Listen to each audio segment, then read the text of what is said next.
नमस्कार, म टेकनारायण भट्टराई। पावर न्यूजमा स्वागत छ। संसद बैठकमा प्रधानमन्त्री केपी शर्मा ओली किन अनुपस्थित? गम्भीर सुरक्षा खतरा वा नैतिक खतरा मध्ये कुन खतराका कारण प्रधानमन्त्री संसदमा नआउनु भएको हो भन्दै सांसदहरूले प्रधानमन्त्रीको खोजी गरेका छन् र बैठकमा गयल हुनुको कारण मागेका छन्। सुरक्षा खतराको आधारमा भिआइपी सुरक्षा दिने मापदण्ड छ, तर भिआइपी को अनुहार हेरेर गृह मन्त्रालयले सुरक्षाकर्मी दिने र खोज्ने काम गरेको भन्दै आपत्तिको स्वर पनि संसदमा गुन्जिएको छ। गोकुल बास्कोटालाई के आधारमा भिआइपी सुरक्षा सेट दिएको हो भन्दै विरोध र व्यङ्ग्य मिश्रित प्रश्न उठेको छ संसदमा। बहालवाला एक मन्त्रीलाई त एक सांसदले भ्रष्टाचारी नम्बर 1, डन नम्बर 1, हत्यारा नम्बर 1 भनेर बैठकको रेकर्डमै दर्ज भएको छ। त्यो भनाइ, त्यो आरोप असभ्य र अमर्यादित भन्दै प्रतिवाद त भयो संसदमै, तर संसदको रेकर्डबाट त्यसलाई हटाउने आवाज भने उठेन। अबको 5 दिनभित्रमा अर्थात् चैत्र 23 गतेसम्ममा प्रधानमन्त्री केपी शर्मा ओलीले विश्वासको मत लिन नसके सरकार के होला? माओवादी केन्द्रले आज संसदमा यसबारे संवैधानिक व्यवस्थालाई लिएर गम्भीर सवाल उठाएको छ। हामी त्यसलाई पनि केही बेरमा जोड्नेछौँ। मेलम्चीको पानी काठमाडौँमा आएसँगै सुरु भएको छ जस लिने होड। म्यानमारको सैन्य कु विरुद्ध पनि नेपालको संसदमा आवाज उठेको छ। माधव कुमार नेपालले बेग्लै एमाले पार्टी कार्यालय खोल्ने तयारी गरेका छन्। ओली र नेपाल समूहका समानान्तर गतिविधि झनै तीव्र हुने देखिँदैछ। यी विषयका सामग्रीहरू आजको अङ्कमा प्रस्तुत हुनेछन् र घाँस काट्न गएका 7 जना सङ्गी साथी घर नफर्केपछि व्यापक हल्लाखल्ला र खोजी भयो। एक दिनपछि 7 जना किशोरीहरू भारतमा भेटिए। उनीहरूलाई कसैले बेच्न पो हिँडाएको थियो कि? नेपालबाट भारतीय प्रहरीलाई सोधिएको प्रश्नमा उताबाट जवाफ आयो, उनीहरू त गायिका बन्नका लागि भारत हिँडेको भन्दैछन्। त्यो संवादको अडियो सुनाउने छौँ र कतै प्रलोभनमा पारेर उनीहरूलाई गलत उद्देश्यले भारत पुर्याइएको पो थियो कि? महोत्तरीको भङ्गाहाका मेयरसँगको संवाद पनि प्रस्तुत हुनेछ। बुधबार बेलुकासम्म भारतबाट उद्धार गरेर किशोरीहरूलाई ल्याउने तयारी बताइएको थियो, तर यो प्रसारण हुँदै गर्दासम्म उनीहरूलाई ल्याइ पुर्याउने बारेमा अझै टुङ्गो लागेको छैन। पछिल्लो अवस्था बुझ्न महोत्तरीका प्रहरी प्रमुखसँग पनि प्रत्यक्ष कुराकानी गर्ने प्रयास पनि हामीले गर्नेछौँ। संसदको प्रसङ्गबाट कार्यक्रमलाई सुरु गरौँ। सांसद दिलकुमारीले शहरी विकास मन्त्री प्रभु शाहलाई भ्रष्टाचारी नम्बर 1, डन नम्बर 1 र हत्यारा नम्बर 1 भनेर संसदमा आफ्नो आवाज रेकर्ड गराएकी छन्। बुधबार शून्य समयमा बोल्दै उनले वर्तमान शहरी विकास मन्त्रीका बारे चर्चा परिचर्चा र सञ्चार माध्यमका खबरका आधारमा भ्रष्टाचारी, डन र हत्यारा, त्यो पनि 1 नम्बरको उल्लेख गरेको आफूले बताएकी छन्। आजको संसदमा बहालवाला मन्त्रीलाई सांसदले गरेको यो टिप्पणी सुनौ। भ्रष्टाचारी नम्बर 1, डन नम्बर 1, हतियारा नम्बर 1, धेरै चर्चित नाम कमाएको अहिलेको वर्तमान शहरी विकास मन्त्रीज्यू, मैले आरोप लगाएको छैन। उहाँको धेरै समाचार माध्यमबाट, टिभीमा समाचार माध्यमबाट धेरै सुनेको चर्चा परिचर्चा नाम हो। बहालवाला मन्त्रीको हकमा हत्यारा भन्ने जुन आरोप लगाइएको छ, हत्यारा कसले कतिको हत्या गर्यो भन्ने विषयमा यहाँ बोलिरहने विषय त होइन। त्यो नेपाली जनताले प्रत्यक्ष रूपमा देखेका छन्। त्यस कारणले यहाँ मर्यादित र सभ्य भाषामा प्रस्तुत हौँ भन्ने हार्दिक अनुरोध गर्न चाहन्छु। धन्यवाद। काशी तिवारीको हत्यापछि उहाँकै श्रीमतीलाई 8 लाख रुपियाँ दिएर मुख बन्द गर्न खोजिएको थियो। पावरको भरमा, आशीर्वादको भरमा धेरै समाचारमा अर्चा पर्चा सुनेको थियो। सभामुख महोदय, महिलालाई जति दुख होस्, तर पति, श्रीमान, छोरा परिवारको मोल तोक्दैनन्। बरु परिवारको शक्ति बनेर अटेर जटेर दुखको सामना गरिन्छ। आदि वीरेन्द्र पत्रकारको हत्या हो, चाहे काशी तिवारीको हत्या हो, चाहे टिचर सुनिल यादवको हत्या हो, सबैको परिवार न्याय माग्नको लागि अहिले पनि सरकारसँग आशा भरोसाको जिन्दगीमा बिताइरहेको।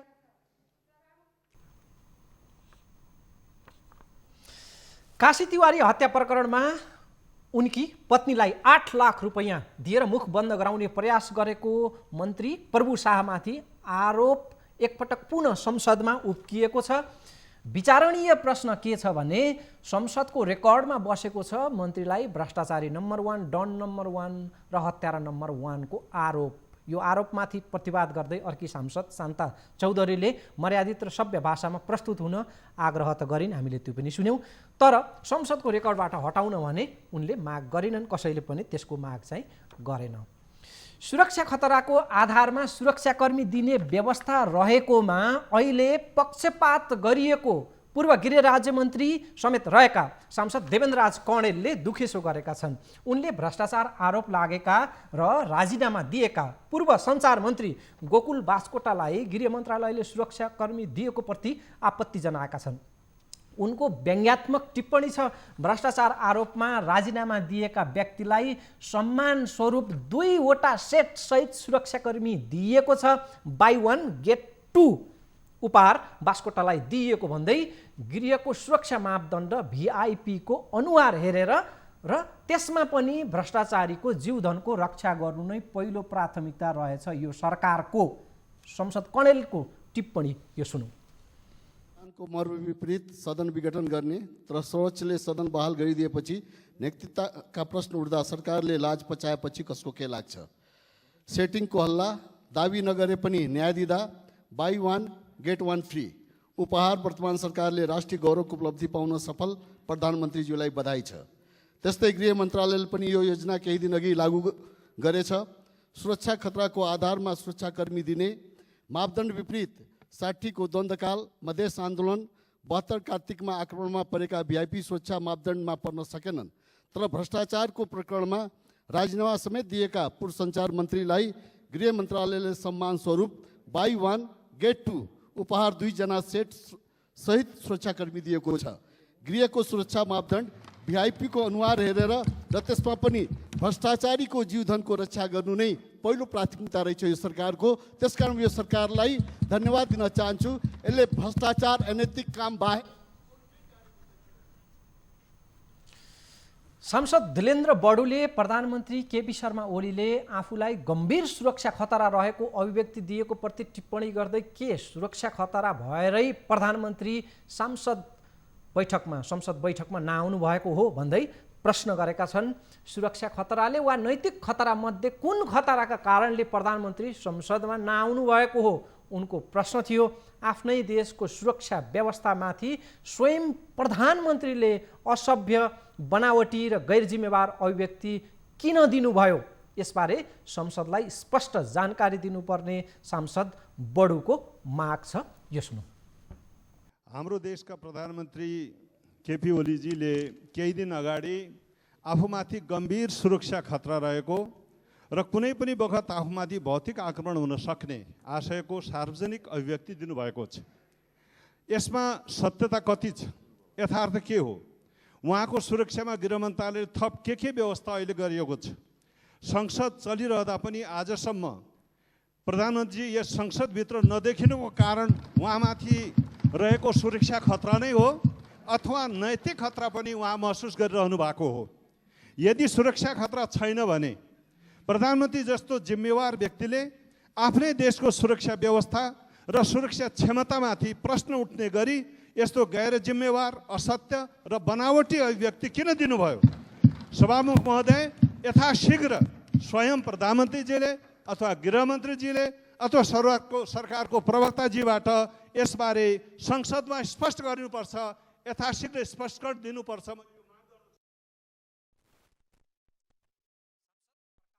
रसाइले स्नेहीले बझाङका जनताले चामल नपाएको भन्दै प्रधानमन्त्रीलाई प्रश्न गरेका छन्। प्रधानमन्त्रीज्यू, तपाईँले बालुवाटारमा नृत्य आयोजना गर्नेदेखि 13 करोड खाने तर जनताले चामल पनि नपाउने भन्दै प्रश्न गरे रसाइलीले। यो सुन। बझाङ जिल्लाको साइपाल गाउँपालिकाका उपाध्यक्ष कल्पना देवी बोहराले 10 वर्षको दुधे बच्चा लिएर मन्त्रालय धाएर मेरो गाउँका जनताले चामल खान पाएनन् भनेर मन्त्रालय सङ्घीय सरकारका विभिन्न निकायमा गएर धाएको कुरा सर्वविदित चर्चाको विषय बन्यो। आज बिहान मात्रै बझाङ जिल्लाको थलरा गाउँपालिकाका वार्ड नम्बर 2 का वडा अध्यक्ष हेम खड्काले मान्यज्यू हामीले चामल खान पाएनौँ, अब हामीले खडेरीका कारण हामीले कि आत्महत्या गर्नुपर्छ कि आन्दोलनमा काठमाडौँ माइतीगढ मण्डललाई धाउनु पर्नेछ भनेर हामीलाई फोन मार्फत सूचना बताइरहनुको छ। सम्माननीय प्रधानमन्त्री केपी शर्मा ओलीज्यू बालुवाटारमा बसेर नृत्य हेरिरहनु भएको छ। अब यो नृत्यको टिकट बिक्री गर्ने, सांसद खरिद बिक्रीको उद्घोष गर्ने प्रधानमन्त्रीज्यूलाई मेरो विनम्रतापूर्वक अनुरोध छ, तपाईँको सरकार बनिसकेपछि तपाईँहरूले 13 करोडको होली खुवाइन खानुभयो, तर बझाङका जनताले चामल खान पाउने कि नपाउने? म सम्माननीय प्रधानमन्त्रीज्यूलाई यसको जवाफ माग्न चाहन्छु।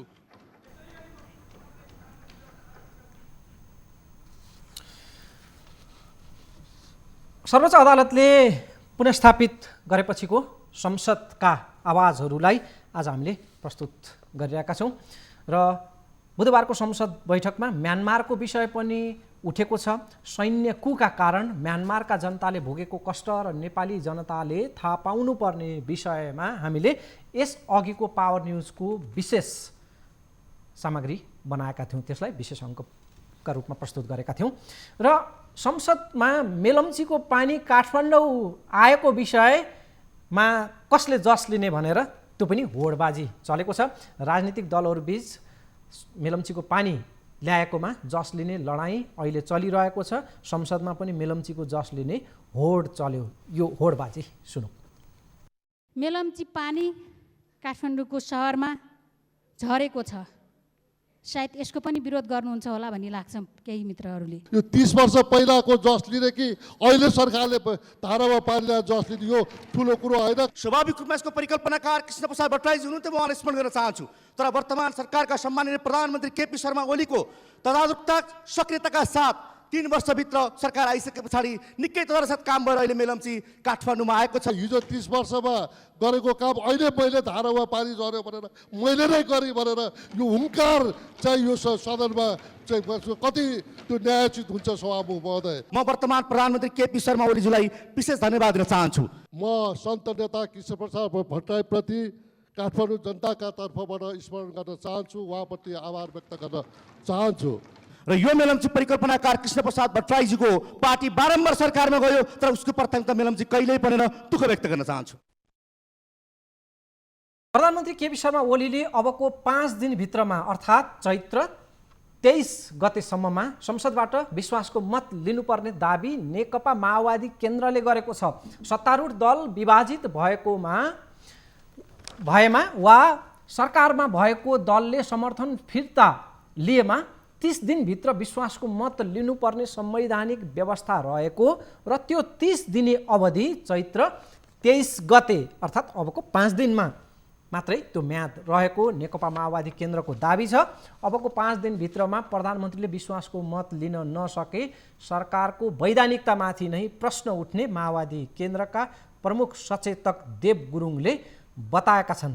प्रतिनिधि सभाको बुधबारको बैठकमा गुरुङले सर्वोच्च अदालतको संवैधानिक इजलासले 11 फागुनमा वर्तमान सरकारलाई 76(1) अनुसार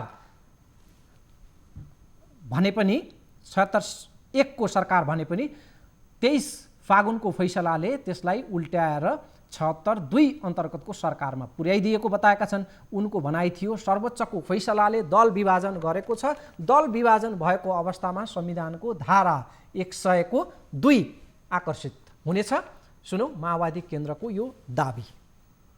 वर्तमान मन्त्री परिषदको संवैधानिक हैसियतको बारेमा अथवा कानुनी हैसियतको बारेमा केही प्रश्नहरू उठेको छ र त्यसतर्फ ध्यान आकर्षण गराउन चाहन्छु। सर्वोच्च अदालतले फाल्गुन 23 गते दल विभाजनको फैसला गरेको छ। दल विभाजित भएको अवस्थामा सरकारको अवस्था के हुने भन्ने क्वेसन चाहिँ छ। पछिल्लो समयमा गरेको फैसलाले 76(2) आकर्षित भएको देखिन्छ। त्यसमा भनिएको छ प्रधानमन्त्रीले प्रतिनिधित्व गर्ने दल विभाजित भएमा वा सरकारमा सहभागी दलले समर्थन फिर्ता लिएमा 30 दिनभित्र प्रधानमन्त्रीले सदनबाट विश्वासको मत लिनुपर्नेछ भनेर भनेको छ। दल विभाजित भएमा वा संलग्न घटकहरूले चाहिँ अथवा चाहिँ सहभागी घटकले प्रस्ताव फिर्ता लिएमा भन्ने चाहिँ छ। समर्थन फिर्ता लिएमा भन्ने चाहिँ छ। त्यो अवस्थामा पहिलो कुरा दल विभाजन सर्वोच्च अदालतले गरिदिएको छ। दल विभाजन गरिदिइसकेपछि त्यसको प्रयोजनको लागि त्यो स्थितिमा चाहिँ तपाईँको स्वाभाविक ढङ्गले 30 दिनभित्रमा विश्वासको मत लिनुपर्ने हो भन्ने देखिन्छ। तर 30 दिन आज कति 18 गते भइसकेको चाहिँ छ। अब 23 गते 30 दिन पुग्दैछ र 30 दिनभित्रमा चाहिँ विश्वासको मत लियो भने मात्रै संवैधानिक रूपले चाहिँ वैधानिकता हासिल हुन सक्छ। अन्यथा चाहिँ 30 दिनभित्र विश्वासको मत नलिएको अवस्थामा सरकारको संवैधानिक हैसियत के हुने हो भन्ने क्वेसन चाहिँ उठ्ने देखिन्छ। दर्शकबिन, आजको संसद बैठकका महत्त्वपूर्ण अंशहरू यहाँहरूलाई हामीले प्रस्तुत गरिरहेका छौँ र अब राजनीतिकै अर्को एउटा प्रसङ्गमा हामी जानेछौँ र त्यसपछि हामी 7 जना किशोरी भारत कसरी पुगे त्यसमा पनि जानेछौँ र नेकपा एमालेको माधव कुमार नेपाल समूहले छुट्टै कार्यालय सञ्चालनमा ल्याउने भएको छ। बेग्लै कार्यालय भवनको खोजीमा नेपाल समूह अहिले जुटेको छ। त्यसबारेको पनि समाचार सहितका विभिन्न सामग्रीहरू हामीसँग बाँकी नै छौँ। तर त्योभन्दा अगाडि एउटा छोटो विश्राम।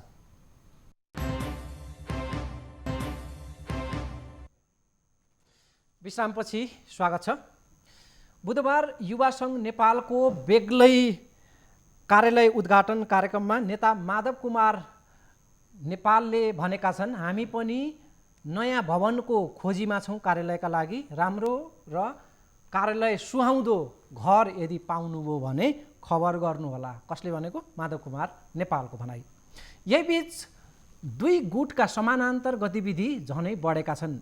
नेकपा एमालेमा बुधबार नेपाल समूहले युवा सङ्घ नेपालको छुट्टै केन्द्रीय कार्यालय खोलेको छ। बुद्धनगरमा माधव नेपालले उद्घाटन गरेका छन् त्यो कार्यालयको। नेपाल समूहले महिला, युवा सङ्घ र विद्यार्थीको भेला गरेर समानान्तर कमिटी बनाएको छ। ओलीले नेता नेपाल र भीम रावललाई पार्टीबाट 6 महिनाका लागि निलम्बन गरेपछि अब नेपाल समूहले बेग्लै पार्टी संरचना बनाउने अड्कलबाजी चलिरहेका बेला नयाँ कार्यालय भवनको खोजी भइरहेको स्वयं माधव कुमार नेपालले उद्घोष गरेका छन्। बुधबार सर्वोच्च अदालतको फागुन 23 गतेको फैसला अनुसार दुई पार्टी एकीकृत भएर बनेको नेकपा खारेज भएको थियो भने नेकपा एमाले र माओवादी केन्द्र पुनर्जीवित भएका थिए। पुनर्जीवित एमालेमा अध्यक्ष केपी शर्मा ओली र नेता नेपाल समूह बीच विवाद उत्कर्षमा छ। नेपाल समूहले सर्वोच्चको फैसला अनुसार जेठ 2 गते 2075 कै कमिटी र नेतृत्व स्थापित भएको र त्यसअनुसार अघि बढ्नुपर्ने जिकिर गर्दै आएको छ नेपाल समूहले भने अध्यक्ष केपी शर्मा ओलीले पछिल्लो आफूहरूले बनाएको कमिटीहरूलाई नै निरन्तरता दिएर अघि बढिरहेका छन्। र दर्शकबिन, अब एउटा अन्तिम प्रसङ्ग र आजको महत्त्वपूर्ण मध्येको अर्को प्रसङ्ग। घाँस काट्न भनेर घरबाट हिँडेका महोत्तरी जिल्ला भङ्गाहा 7 जना दलित किशोरीहरू, भङ्गाहाका 7 जना दलित किशोरीहरू भारत पुगेका छन् र भारतमा उनीहरू भेटिएका छन्। बिहारको सीतामढी रेलवे प्रहरीले नेपाली किशोरीहरूको समूहलाई मङ्गलबार राति भेटाएर उद्धारका लागि त्यहाँको भारतीय बाल कल्याण समितिलाई जानकारी गराएको थियो। प्रहरीलाई ती किशोरीहरूले गायिका बन्न घरबाट भारततर्फ हिँडेको बयान दिएका छन्। गायिका बन्न, गीत गाउने गायिका बन्न। प्रशान्त भट्टराईले तयार पारेको यो रिपोर्ट हेरौँ, त्यसपछि हामी यो प्रसङ्गमा सरकारवालाहरूसँगको कुराकानी र अन्य अपडेटहरू हामीले प्रस्तुत गर्नेछौँ। घाँस काट्न घरबाट हिँडेका 5 जना बालिका र 2 जना किशोरी सहित 7 जना सङ्गी साथीको टोली घर नफर्केपछि हल्लाखल्ला व्यापक भयो। मङ्गलबार बेलुकाबाट उनीहरूको खोजी कार्य थालियो। महोत्तरी जिल्लाको भङ्गाहा 8 स्थित घरबाट मङ्गलबार बिहान घाँस काट्न भनेर हिँडेका उनीहरू बेलुकासम्म घर नफर्केपछि प्रहरी, स्थानीय र त्यहाँका मेयर सञ्जीव शाहको टोली खोजी कार्यमा सक्रिय भयो। गाउँमा निकै त्रास र शङ्काको माहौल बन्यो। 7 जना बेपत्ता भएको खबर एकाएक सनसनी बनेर व्यापक फैलियो।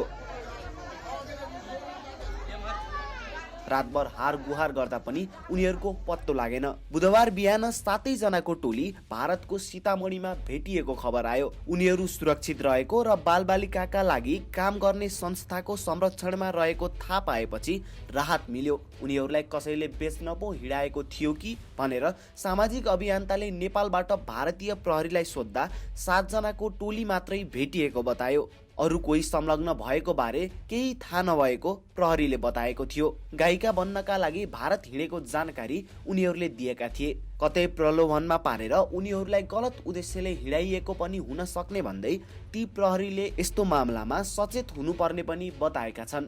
भारतीय प्रहरीसँग नेपाली एक अभियन्ताले गरेको यो संवाद अंश सुनौ।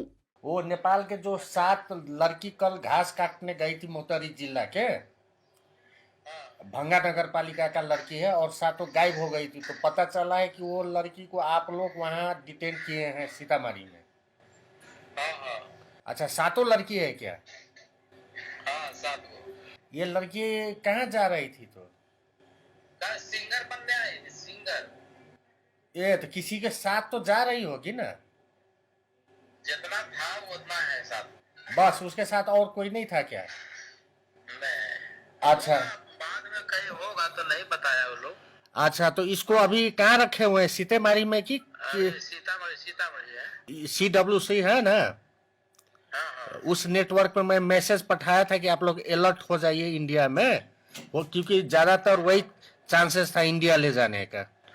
हाँ यहाँ से ले जाकर बाहर चला जाता है, इसलिए हाँ जरूरी है संपर्क रखिए CWC से, यहाँ इंडिया वाला से। हाँ ठीक है। वो हाँ मेरे तो वो भी हम लोग को सूचना कर देंगे ना, तो हम लोग अलर्ट रह जाएंगे। भारतका प्रहरी अधिकारीले 7 जनाको टोली आफूहरूको संरक्षणमा रहेको जानकारी दिएपछि उनीहरूलाई लिन प्रहरी स्थानीय जनप्रतिनिधि सहितको टोली भारततर्फ लाग्यो। प्रहरी निरीक्षक उमाशंकर प्रसाद शाह नेतृत्वको टोली बुधबार दिउँसो सीतामाढी पुग्यो। महोत्तरीका एसपी दिनेश आचार्यले परिवारलाई बालिकाहरू भारतमा सुरक्षित रहेको र जसरी पनि उद्धार हुने भन्दै आश्वस्त पारे। भङ्गहा नगरपालिकाका प्रमुख सञ्जीव शाहका अनुसार 11 वर्षकी अर्चना पासवान, 12 वर्षका 2 जना सीमा र रञ्जना पासवान अनि 13 वर्षका 2 जना ज्योति र रिया पासवान रहेका छन्। यी 5 बालिका सहित 17 वर्षीय नगिना पासवान र 20 वर्षीय अस्मिता पासवान घाँस काट्न भनेर हिँडेका र घर नफर्केका हुन्।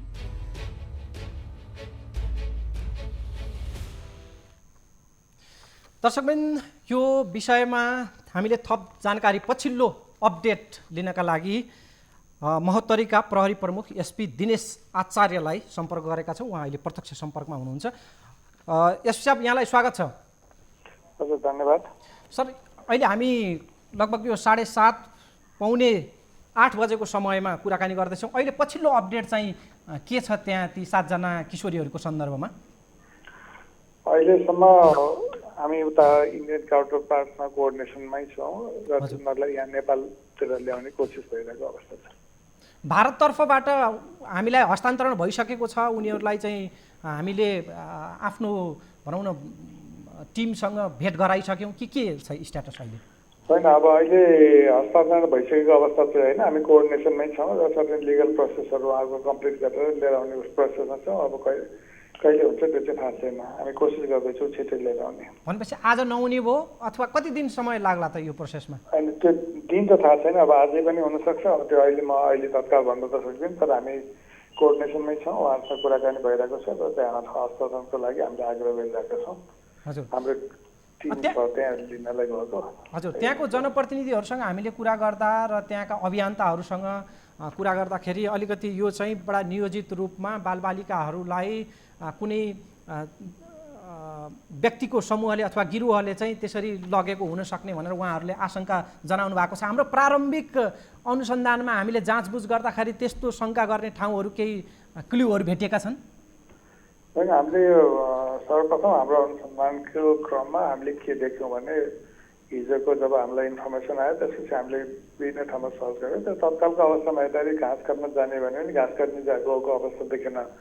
त्यसले गर्दाखेरि हामीले दुईवटा अप्सन, आइदर यिनीहरू नेपालभित्रै कतै गयो अथवा नेपालभन्दा बाहिर इन्डियासम्म जान सक्ने अवस्था भएको कारणले हिजो हामीले तत्कालै विभिन्न ठाउँहरूमा आफ्नो इन्टरनल सर्कुलर गरे जहाँ चाहिँ बोर्डर पोइन्टहरूमा। तर हामीलाई अब रातिको अलिक ढिलो 9 बजी मात्रै हाम्रो इन्फर्मेसन आएको थियो। त्यसले गर्दाखेरि अब त्यो हामीले इन्डियन काउन्टर पार्टमा नै अब यसरी आउन सक्ने भन्ने हिसाबले उहाँहरूलाई नै अलर्ट गराएको थियौँ। त्यो हिसाबले हेर्ने हो भने अब अहिले चाहिँ हामी तत्काल उनीहरूलाई यहाँ ल्याएर सोधपुछ नगरेसम्म अब त्यो अहिले के कुन प्रयोजनको लागि त्यता पुग्यो भन्ने कुराहरू भन्न सक्ने अवस्थामा अहिले तत्काल छैनौँ। मधेसको जिल्लाहरूबाट चाहिँ यस प्रकारले बालबालिकाहरू हराउने र बेपत्ता हुने अलिकति आँकडा हेर्दाखेरि अलिक डरलाग्दो नै छ। यस्ता घटनाक्रमहरूलाई रोक्नका लागि हाम्रो तर्फबाट भएका पहलहरू चाहिँ के छन् अलिकति छोटकरीमा सुन्न चाहे। होइन, विशेष गरेर त हामीले अब यहाँनिरबाट हाम्रो ओपन बोर्डर धेरै छ। त्यसपछि जाने बाटाहरू अब प्रहरीले गार्ड गर्न नसकेको बाटाहरू धेरै छन्। त्यसले अब तत्कालले हाम्रो हुन सक्ने हाम्रो मिनिमम म्यान पावरले हामीले त्यसलाई रोक्ने कोसिस गरिरहेका छौँ। अब यो विशेष गरेर त एउटा त हाम्रो समुदायमा सचेतनाका कुराहरू आउँछन् जसले प्रलोभनमा नपार्ने भन्ने हिसाबले हामीले यो विभिन्न समुदाय प्रहरी सहायतारी कार्यक्रमकाले यस्ता सचेतनाका टेलिभिजन पेजविजन लगायत विभिन्न प्रलोभन नहुनेहरूलाई नियन्त्रण गर्नको लागि हामीले त्यो कार्यक्रमहरू सञ्चालन गरिरहेको छौँ। जिल्लाको भित्र सचेतनाको कार्यक्रमहरू भनेदेखि अब तत्काल त्यस्तै अवस्थाहरू रोक्नको लागि पारी जानबाट यस्ताहरू बचाउनको लागि हाम्रो जुन विशेष गरेर हाम्रो डिप्लोइड भएका इन्डियन नाकाहरू छन् त्यसमा राखिरहेको छ। तर धेरै ओपन भएको कारणले गर्दाखेरि र अब यहाँका दैनिक जसो मान्छेहरू दैनिक खरिदको लागि पनि इन्डियासम्म जाने कारणले गर्दाखेरि अलिकति त्यसमा समस्या चाहिँ देखिएको छ। हस् प्रहरी प्रमुख दिनेश आचार्यज्यूलाई यो समय र संवादको लागि म धन्यवाद दिन चाहन्छु। हस्, धन्यवाद। दर्शकबिन, हामीले महतवरीका प्रहरी प्रमुखसँग कुराकानी गऱ्यौँ। अब यही सन्दर्भकै अलिकति बाँकी प्रसङ्गमा जाउँ। भारतीय प्रहरीसँगको संवादमा अघिको रिपोर्टमा हामीले केही अंश अडियो सुन्यौँ। एकजना सामाजिक अभियन्ता जसको नाम सरोज राय हो, उनले सोधेका थिए कि हामीले जुन सुन्यौँ उनीहरूलाई कसैले भारततर्फ लैजाँदै पो थियो कि ब्याकग्राउन्डमा अरू कोही त्यहाँ कारक थिए कि प्रहरीले संलग्न अरू कोही नभेटेको बतायो भारतको प्रहरीले। अभियन्ता रायले यो घटनाका सन्दर्भमा आफ्नो फेसबुकमा एउटा लामो स्ट्याटस लेखेका छन्। त्यो स्ट्याटस यहाँ प्रस्तुत गरौँ। बेपत्ता भएका 7जना बालिकाहरू सुरक्षित फेला पर्यो, खुसीको कुरा हो। तर मुद्दा यहीँ समाप्त हुँदैन। अहिले यी बालिकाहरूले गायक बन्न भारत हिँडेको बयान भारतीय प्रहरीलाई दिएका छन्। यिनीहरूलाई जसरी ब्रेन वास गरियो त्यही भनेका छन्, मतलब जे सिकायो त्यही यी बालबालिकाहरूले भनेका छन्। सरोज अगाडि लेख्छन्, मैले विगतमा करिब 60जना बालबालिकाहरूलाई भारतबाट उद्धार गरेको अनुभवले भन्न सक्छु कि यी बालिकाहरूलाई विभिन्न प्रलोभन दिई स्थानीय व्यक्ति दलाल गिरोहको सक्रियतामा नै यिनीहरूलाई भारत लगेर बेचबिखन गरी नसोचेको काममा लगाउँथे होला। भारतबाट 100औं बालबालिकालाई उद्धार गरे पनि दोषीमाथि कारबाही भएको बिरलै सुन्न पाइन्छ। यसको मुख्य कारण प्रहरी प्रशासनको कमजोरी र ढिलासुस्ती हो। कतिपय घटनामा बेचबिखनमा संलग्न व्यक्ति पीडितसँग नै घुलमिल भई आफू पनि पीडित रहेको देखाएको अनेक घटना म स्वयंले देखेको भोगेको छु। यसलाई पनि मध्यनजर गरी अनुसन्धान हुनुपर्छ। यसपालि यी बालिकाहरूलाई राम्रोसँग काउन्सिलिङ गर्यो भने ठुलो मानव बेचबिखन जालोको पर्दाफास हुनेछ। उनले यस्ता घटनाका दोषीलाई कारबाही नहुने गरेको र कतिपय घटनामा दोषी अर्थात् पीडक पक्ष नै पीडितसँग घुलमिल भएर आफू पनि पीडित रहेको देखाउने गरेका छन्। यस्ता घटनालाई हल्कामा नलिन पनि उनले सचेत गराएका छन्। दर्शकवृन्द, भङ्गा नगरपालिकाका प्रमुख सञ्जीव शाहको पनि आशंका छ कि ती किशोरीहरूलाई दुराशय राखेर कसैले भारत पुर्याएको हुनसक्छ। मेयर शाहसँगको यो संवाद पनि सुनौँ। मेयर साहब, ती 7जना किशोरीहरू कस्तो अवस्थामा भेटिए, अहिले उनीहरूको उद्धार र परिवारलाई मिलन गराउनलाई के पहल भइरहेको छ, के छ पछिल्लो अपडेट? तपाईँको बिहान मलाई एपिएफले जानकारी गराए अनुसार इन्डियाको सीतामढीमा पुलिसले समाएको रहेछ। त्यसपछि तपाईँलाई ल्याउने पहल भइरहेछ। म प्रमुख जिल्ला अधिकारी सिडिओ साहब, एसपी साहब, डिआइजी साहब सबैतिर सम्बोधन गरेर डिआइजी साहबले नि भन्नु पोर्ट बोर्डरमा जानुहोस्, हाम्रो इन्सपेक्टर साहब उता सीतामढी पुगेको छ, इन्सपेक्टर साहबले लिएर आएपछि तपाईँको जिम्मा जमानमा तत्काल पठाउने भनेर कुरा गर्नुभएको छ। भनेको कहिलेसम्म? बुधबार साँझ आजै आउँछ। अब इन्डियाको त अब ऐन कानुन अब अन्तर्राष्ट्रिय सीमादेखि लिएर सुपुर्दुगीसम्मको पनि अवस्थाहरू छ। त्यो कानुनीहरू अलि झन्झटिलो प्रक्रिया छ। तर एपिएफको एसपी साहबसँग कुरा हुँदाखेरि हजुरको आधै आइहाल्छ भन्ने कुरा भएको छ। त्यही अनुसार हामी अहिले पनि भिट्टामोड बोर्डर नाका छ, हामीहरू त्यहीँ छौँ। अहिलेसम्म कारण बुझ्दा र उद्देश्य चाहिँ के रहेछ उनीहरू भारततर्फ यसरी लाग्नुको चाहिँ? अब बच्चाको त्यहाँ जस्तो कि त्यहाँको हाम्रो इन्सपेक्टर साहब जानुभएको छ नि एपिएफको, उहाँहरूसँग कुरा बुझ्दाखेरि ऊ गायक भन्ने हिसाबले भन्छ। तर 11 वर्षको बच्चा गायक कसरी बन्ने त्यो सपना हुन्छ। दोस्रो कुरा कि त्यो बच्चासँग इभेन मोबाइल छैन, त्यो बच्चासँग पैसा कसरी आयो, त्यो रुट कसरी हेऱ्यो। बोर्डरमा त्यतिकै स्वाट त छिर्न दिने अवस्था छैन यो कोभिडको कारणले। त्यस्तो कन्डिसनमा 7-7वटा बच्चा जानु भनेको हामीलाई यो पछाडि कसैले कसैको भूमिका छ। कसैले नै यो तपाईँको त्यो चेलीहरूलाई बेच्ने उद्देश्यले या अर्कै उद्देश्यले पनि तिनीहरू कुनै न कुनै मिलो मतैमा गएको देखिन्छ अहिलेसम्मको अवस्था हेर्दाखेरि। अब त्यो बच्चीहरू फुच्चीहरू आएपछि त्योसँग अनुसन्धानका पाटाहरू जोडिया छ, अनुसन्धानबाट धेरै कुरा निस्किन्छ। जे होस्, कुनै प्रलोभन वा दुराशयले पो उनीहरूलाई भारततर्फ लगिएको थियो कि अनसिनमा कोही उनीहरूको पछाडि? स्योर त्यो अनसिनमा होला नै मान्नु। जो बच्चा भिट्टामोड जलेश्वर देखेको छैन त्यो बच्चा इजिली सीतामढी पुगिरहेछ भने त्यसको पछाडि नहुने त कुरै छैन। अनि भारततर्फबाट यो अब उनीहरूलाई यता हाम्रोतर्फ हस्तान्तरण गर्ने मामलामा केही अरू जटिलता त छैनन्? उताबाट त सहयोग नै भएको छ नि। अब हेर्नु, अब त्यो अन्तर्राष्ट्रिय सीमा नाकाको कुरा हुन्छ होइन। अब त्यो हाम्रो बिओपी भनेको सशस्त्र प्रहरीले हेर्ने हो। सशस्त्र प्रहरीको इन्सपेक्टर साहब र नेपाल प्रहरीको सही साहब बोर्डरको दुवैजना गाडी लिएर उता सीतामढी जानु भएको छ। उहाँहरूले लिएर आउनुहुन्छ नि, त्यसपछि हामीहरूलाई गर्नुहुन्छ। मेयर साहब, भङ्गाहाका मेयर नगरपालिकाका मेयर सञ्जीव शाहसँगको कुराकानी थियो। यो अलि अगाडि 2-4 घन्टा अगाडि हामीले कुराकानी गरेका थियौँ। उहाँले चाहिँ आजै अर्थात् बुधबार साँझसम्ममा बालिकाहरू चाहिँ नेपाल आइपुग्ने बताउनु भएको थियो। तर हामीले अघि एसपी महोत्तरीका प्रहरी प्रमुख दिनेश आचार्यसँग कुराकानी गऱ्यौँ। उनीहरूलाई आज बुधबार ल्याउने सम्भावना रहेन। अब कति समय लाग्छ त्यो अहिले भन्न सकिने अवस्था रहेन। र दर्शकवृन्द, जाँदा जाँदै एउटा महत्त्वपूर्ण जानकारी दर्शकहरूका लागि यो सान्दर्भिक हुनेछ।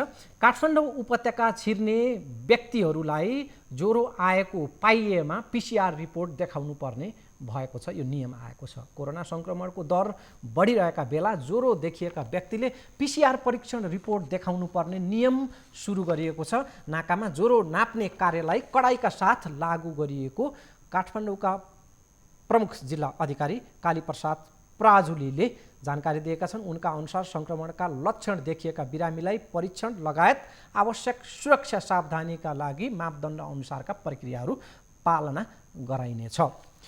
र यो सँगै कार्यक्रमको निर्धारित समय सकिएको छ। अर्को अङ्कमा भेट्ने गरी यो अङ्कबाट म बिदा चाहन्छु। नमस्कार।